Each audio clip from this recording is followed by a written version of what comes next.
operasyon laban sa mga sospek. May mensahe naman ang kapatid ni Smart sa mga sospek. Kung sigin sa mga ano ka na, please lang. Talon-talon. Parang tiwang. Amo lang hindi pa ngayon sa mga special review. Sa ngayon, naghahanap pa ng ibang CCTV footage ang pulisya. Ang makilala Gara. sa nilog na pumamasla. Mula sa GMA Regional TV at GMA Integrated News. Yan ang brigada. Nakatutok. 24 oras. Kinakain mo na naman yung floor mat. Buang ka talaga.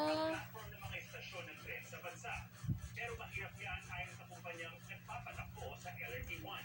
Kung bakit nalaging sa pagtutok ni Marie Sumali. Talon-talon si Manny. Ba't ka nagtatalo? Nahilikot na.